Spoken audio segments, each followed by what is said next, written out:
नमस्कार, मेरा नाम डॉक्टर रेखा श्रीवास्तव है और मैं आरडीएस कॉलेज मुजफ्फरपुर में मनोविज्ञान विभाग में असिस्टेंट प्रोफेसर पद पर कार्यरत हूँ। आज मैं आप सबके समक्ष पिछड़े बालक यानी बैकवर्ड स्टूडेंट्स के एजुकेशन और एडजस्टमेंट के बारे में बातचीत करूँगी। पिछड़े बालक कौन से होते हैं, किन बच्चों को हम पिछड़े बालक की कैटेगरी में रखते हैं, उनका एजुकेशन सिस्टम किस हिसाब से निर्धारित किया जाए, इस संबंध में बातचीत करूँगी। वास्तव में पिछड़े बालक से तात्पर्य सामान्यतः वैसे बालक से होता है जो बुद्धि, शिक्षा आदि में अपने समकक्ष बच्चों से काफी पीछे रह जाते हैं। सामान्यतः ऐसे बालक जो कक्षा में बुद्धि तथा शिक्षा प्राप्त करने में सामान्य बालकों से काफी पीछे रह जाते हैं, उन्हें हम पिछड़े बालक कहते हैं।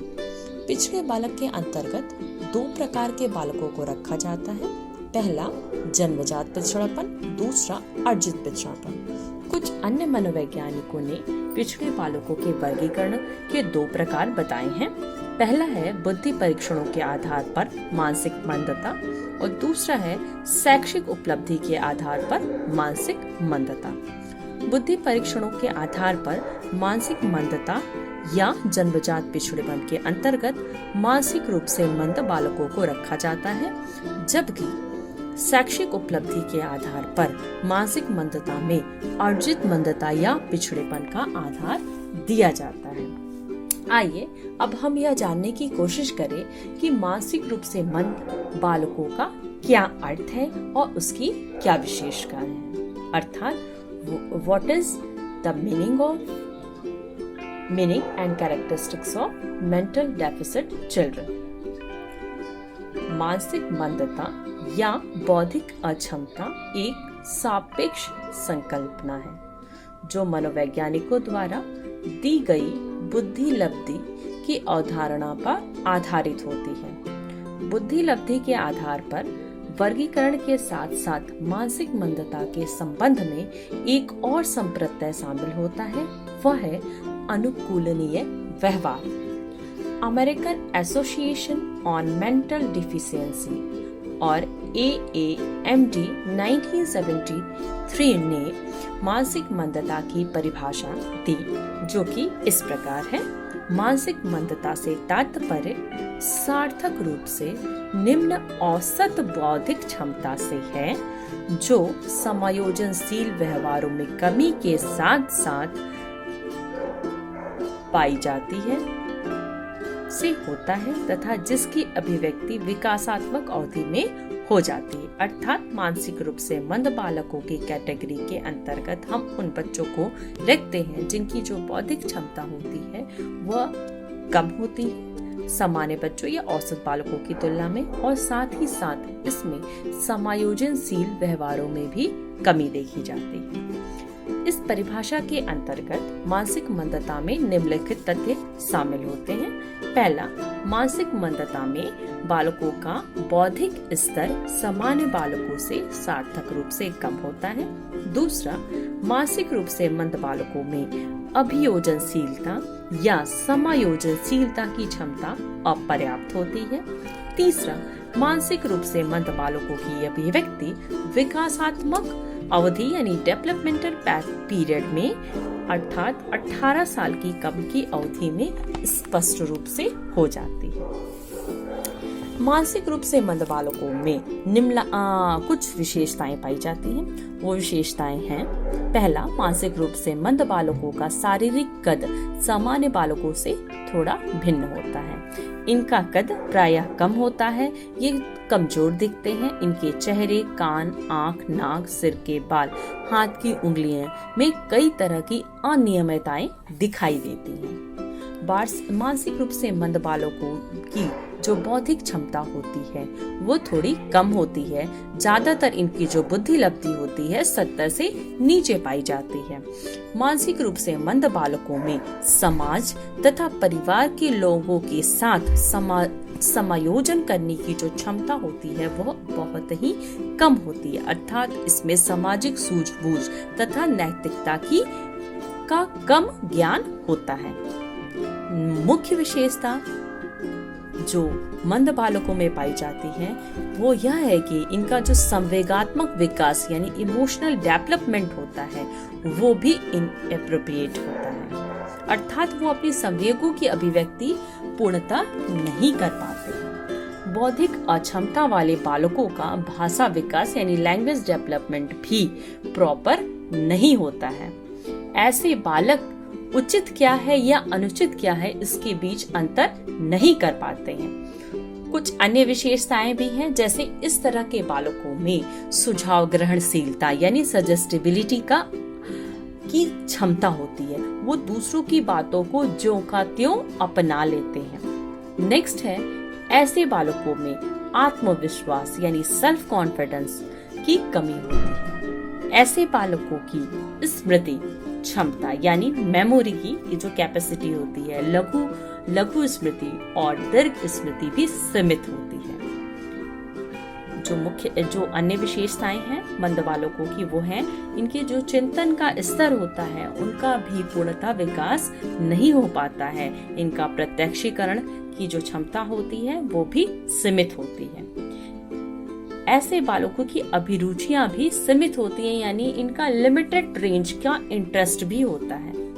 ऐसे बालकों को अपनी पूर्व अनुभूतियों यानी जो पास्ट एक्सपीरियंस है उससे लाभ उठाने की क्षमता का भी अभाव देखा जाता है। ऐसे जो बालक होते हैं वो अपने सहपाठियों अथवा अपने उम्र के अन्य बच्चों के साथ मित्रता यानी कि फ्रेंडशिप भी नहीं कर पाते हैं। तो ये कुछ विशेषताएं थी जिनके आधार पे हम मानसिक मंद बालकों की एक तरह से पहचान भी कर सकते हैं। अब जो मानसिक रूप से मंद बालक है उसका सबसे इम्पोर्टेंट पार्ट होता है उसका क्लासिफिकेशन यानी उसके वर्गीकरण के बारे में जानना। तो अब हम जानेंगे कि कैसे हम मेंटल डेफिसिट चिल्ड्रन को क्लासिफाई कर सकते हैं, यानी उसके कितने प्रकार हमारे समक्ष है। तो हमारा नेक्स्ट टॉपिक है classification of mentally deficit children.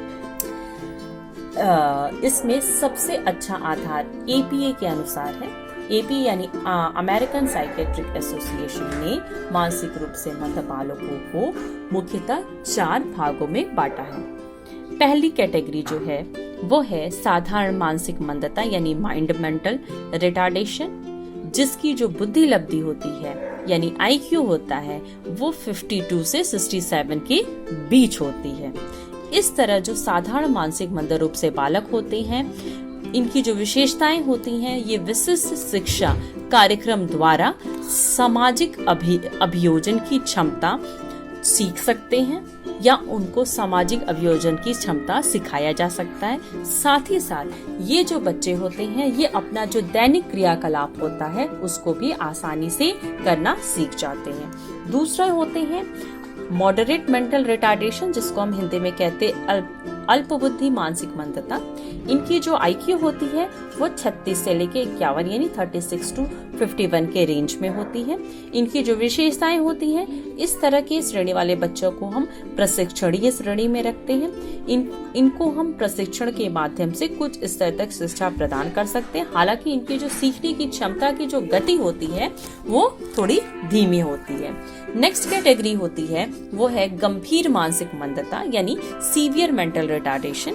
इस तरह के बच्चों की जो IQ होती है वो 20 से लेके 35 यानी 20 से 35 के बीच में इनकी बुद्धि लब्धि पाई जाती है। इसकी जो विशेषताएं होती हैं इन्हें मंदित बालक की श्रेणी में रखा जाता है। ये क्रियात्मक तथा भाषा विकास से गंभीर रूप से मंदित होते हैं। ठीक है, और लास्ट होता है जिसको हम प्रोफाउंड मेंटल रिटार्डेशन यानी गहन मानसिक मंदता वाले बालक कहते हैं। इनकी IQ 20 से नीचे होती है। ये बेसिकली ऐसे बालक लाइफ सपोर्ट सिस्टम पर ही जीवित रहते हैं और इनके केंद्रीय स्नायु मंडल के कई तरह के रोग होते हैं। तो APA ने मानसिक रूप से मंद बालकों को 4 श्रेणी विभाजित की है। पहला है माइंड मेंटल रिटार्डेशन, दूसरा है मॉडरेट मेंटल रिटार्डेशन, तीसरा है सीवियर मेंटल रिटार्डेशन और चौथा है प्रोफाउंड मेंटल रिटार्डेशन। उसी के आधार पर इनका वर्गीकरण किया गया है। आइए अब हम ये जानने की कोशिश करते हैं कि इन बच्चों की का एजुकेशन हम किस हिसाब से देंगे, यानी किस हिसाब से इन बच्चों को एजुकेट किया जाए। हमारा जो नेक्स्ट टॉपिक है वो यही है, adjustment and education of mentally retarded children. ज्यादातर जो एजुकेशनल साइकोलॉजिस्ट होते हैं उनका ओपिनियन है कि ऐसे मंद बालक जिनकी बुद्धि लब्धि 36 या उसके ऊपर होती है, उन्हें पढ़ाया तथा प्रशिक्षण देना आसान होता है, परंतु इसकी नीचे बुद्धि लब्धि वाले बालक जैसे गंभीर तथा गहन, जिसको हम सीवियर और प्रोफाउंड मेंटल रिटार्डेड चिल्ड्रन कहते हैं, इनको शिक्षा देना थोड़ा सा असंभव प्रतीत होता है। मानसिक मंदता बच्चों के लिए विभिन्न प्रकार के शैक्षिक प्रावधान किए जाते हैं, जैसे नियमित कक्षा कक्ष, विशेष कक्षाएं, विशेष विद्यालय, आवासीय विद्यालय तथा चिकित्सीय सेवाएं प्रदान करने वाले संस्थाएं आदि। शैक्षिक प्रावधानों के चुनाव करते समय कुछ महत्वपूर्ण चीजें अपने दिमाग में रखना चाहिए। पहला, शैक्षिक सुविधाएं व व्यवस्था बच्चों की आवश्यकताओं के आधार पर होनी चाहिए। दूसरा, बच्चों को उचित व उपयुक्त या कम प्रतिबंधित वातावरण प्रदान करना चाहिए। तीसरा, स्थानापन्न सुविधाएं लोचशील होना चाहिए, यानी उसमें फ्लेक्सिबिलिटी होनी चाहिए, ताकि बच्चा विभिन्न परिस्थितियों में अपने आप को ढाल सके। मुख्यतः मानसिक मंद बच्चों को 3 वर्गों में बांटा जाता है: शिक्षित किए जाने वाले बालक, प्रशिक्षित किए जाने वाले बालक और प्रशिक्षित ना किए जाने वाले बालक। इस आधार पर ही हम इनका एजुकेशन देंगे। आज हम पढ़ेंगे कि शिक्षित किए जाने वाले बालकों की शिक्षा हम कैसे दिए जा सकते हैं, यानी education of children who are able to educate, जिनको हम एजुकेशन दे सकते हैं, यानी इनकी जो IQ होती है, जो फर्स्ट कैटेगरी वाले बालक होते हैं, जो 52 to 67 IQ वाले बच्चे होते हैं, उनको हम शिक्षित किए जाने वाले बालकों की कैटेगरी में रखते हैं। इन बालकों की बुद्धि लब्धि 50 से 75 के बीच होती है। इन बच्चों की देखभाल की जिम्मेदारी अध्यापक, माता पिता तथा समाज की होती है। इन बालकों की शिक्षा के लिए शिक्षा मनोवैज्ञानिकों एवं सरकारी संगठनों द्वारा बहुत प्रयास किया जाता है, जिनमें से कुछ मुख्यतः प्रयास है जिसके द्वारा हम इन बच्चों को शिक्षित कर सकते हैं। उसमें पहला है पाठ्यक्रम में अनुकूलन, यानी एडॉप्टेशन ऑफ करिकुलम। मानसिक रूप से मंदित बालकों का पाठ्यक्रम सामान्य बालकों के पाठ्यक्रम वाला नहीं होना चाहिए। ऐसे बालकों का जो पाठ्यक्रम यानी करिकुलम होगा वो सरल होना चाहिए, रोचक होना चाहिए और साथ ही साथ मनोरंजनकारी होना चाहिए। समायोजन की दृष्टि से इनके पाठ्यक्रम में हस्तकला से संबंधित प्रशिक्षण वाला कार्यक्रम भी होना आवश्यक है। दूसरा है जो कि हम इस तरह के बच्चों के लिए सुविधाएं दे सकते हैं, पढ़ा सकते हैं, उसमें है विशेष कक्षा यानी स्पेशल क्लासेस।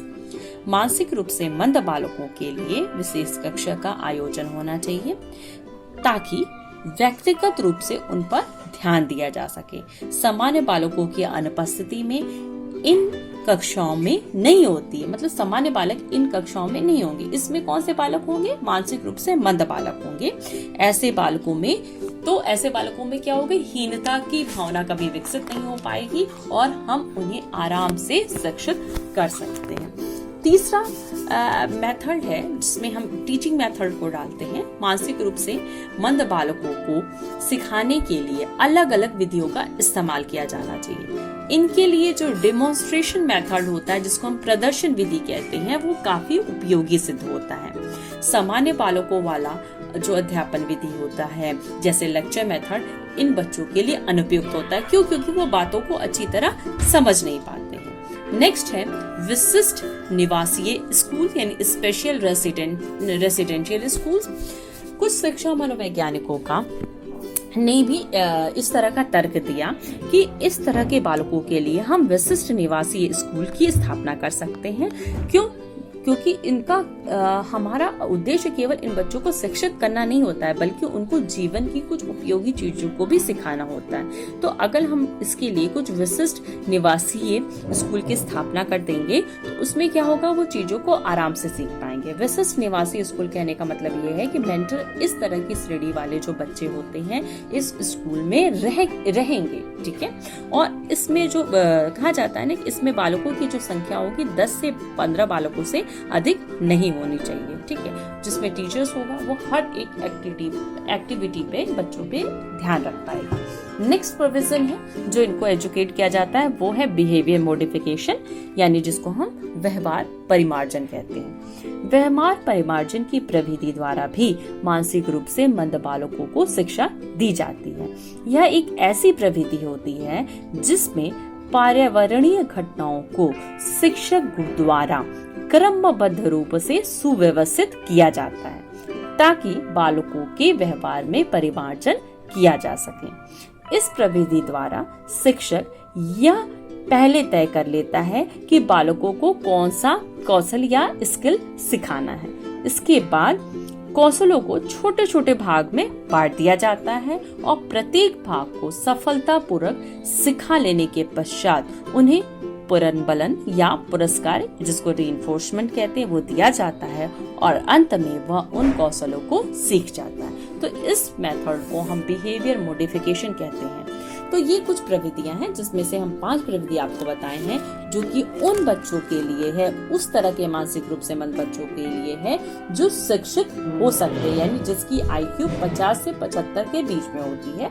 उसमें पहला मैंने बताया कि एडॉप्टेशन ऑफ करिकुलम होना चाहिए, स्पेशल क्लासेस होनी चाहिए, कुछ टीचिंग मेथड अलग होने चाहिए, स्पेशल रेसिडेंशियल स्कूल होने चाहिए और बिहेवियर मॉडिफिकेशन टेक्निक्स होना चाहिए, ठीक है। तो ये कुछ टेक्निक्स है जिसके द्वारा हम जो बच्चे शिक्षित हो सकते हैं उनके लिए है। आइए अब हम ये जानने की कोशिश करते हैं जो प्रशिक्षणीय योग्य बालक हैं उसको हम कैसे उसकी शिक्षा व्यवस्था हम कैसे कर सकते हैं, यानी एजुकेशन ऑफ ट्रेनेबल चिल्ड्रन, प्रशिक्षण योग्य बालकों की शिक्षा।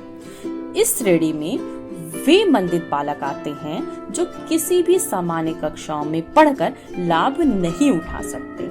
इस श्रेणी में वे बालक रखे जाते हैं जिनकी बुद्धि लब्धि 50 से 25 के बीच में होती है। ऐसे बालक बहुत कम शिक्षा प्राप्त कर सकते हैं और 2 या 3 कक्षाओं के आगे नहीं पढ़ पाते।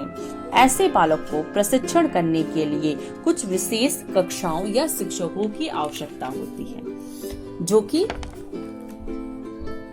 कुछ प्रमुख कार्य करते हैं, जैसे दिनचर्या का विकास करवाएंगे, यानी डेली लाइविंग स्किल्स सिखाएंगे, सामाजिक विकास से संबंधित कार्य करेंगे, यानी सोशल डेवलपमेंट से रिलेटेड कार्य करेंगे, फिजिकल डेवलपमेंट से रिलेटेड कार्य करेंगे, मोटर डेवलपमेंट से रिलेटेड कार्य करेंगे, लैंग्वेज डेवलपमेंट यानी शारीरिक शिक्षा से रिलेटेड शारीरिक विकास से संबंधित, भाषा विकास से संबंधित, श्रम आदत और शैक्षणिक कौशल से संबंधित कार्य करेंगे, यानी वर्क हैबिट और एकेडमिक स्किल से रिलेटेड कार्य करेंगे। और साथ ही साथ योग चिकित्सा भी इनके लिए काफी उपयोगी सिद्ध होती है, यानी इन चीजों के थ्रू इन बेसिक स्किल को ही हम सिखा सकते हैं उन बच्चों को। आइए अब हम बात करते हैं जो बच्चे प्रशिक्षित नहीं किए जा सकते या जो गंभीर रूप से मानसिक मंद बच्चे हैं उनको हम कैसा एजुकेशन दे सकते हैं, यानी education of severe profound children. इन बच्चों की बुद्धि लब्धि 25 से कम होती है। ऐसे बालक अपनी देखरेख स्वयं नहीं कर सकते हैं और समाज में अकेले जीवन यापन नहीं कर सकते, यहाँ तक कि ये ठीक से बोल नहीं सकते और अपने विचारों को अभिव्यक्त भी नहीं कर सकते हैं। इन्हें विशेष सहायता की आवश्यकता होती है। गंभीर मानसिक मंदित बालकों को पानी, आग आदि खतरों को की भी समझ नहीं होती है, वो आसानी से दुर्घटनाग्रस्त हो जाते हैं। अतः इन्हें माता या पिता या भाई अथवा परिवार के किसी न किसी एक सदस्य के निगरानी में हमेशा रखना पड़ता है। दूसरा, मानसिक मंद बालकों की इस श्रेणी के बालक अपने दैनिक जीवन के जो मूलभूत कार्य हैं, जैसे नहाना, भोजन करना, कपड़ा पहनना आदि भी नहीं कर पाते हैं और इन सब कार्यों के लिए वो भी दूसरे पे डिपेंड रहते हैं। यानी कि इस तरह कार्यों के लिए भी माता पिता और परिवार के अन्य सदस्यों की उन्हें जरूरत पड़ती है। इन बच्चों को स्कूल में नहीं रखा जा सकता है, बल्कि इनको मानसिक अस्पतालों में और संस्थाओं में रखा जाता है। अतः इन बच्चों के लिए एक ही कार्यक्रम हो सकता है, वह है इन बालकों को सुरक्षा तथा सहायता प्रदान करना। अर्थात ये किसी न किसी के निगरानी में रखे जाएंगे। ये इन्हें हम शिक्षा नहीं दे सकते हैं, ये किसी तरह का रोजगार कार्य नहीं कर सकते, बल्कि लाइफ सपोर्ट सिस्टम पे वो खुद ही अपना जीवन व्यतीत कर सकते हैं। तो आज हमने अपनी कक्षा में जो पिछड़े बालक होते हैं, उनकी जो फर्स्ट कैटेगरी होती है, जिनको हम मानसिक रूप से मंद बालक कहते हैं, उनकी शिक्षा और दीक्षा के बारे में जाना कि वो क्या होते हैं। इस संबंध में अगर आपके दिमाग में कोई प्रश्न है तो आप पूछ सकते हैं।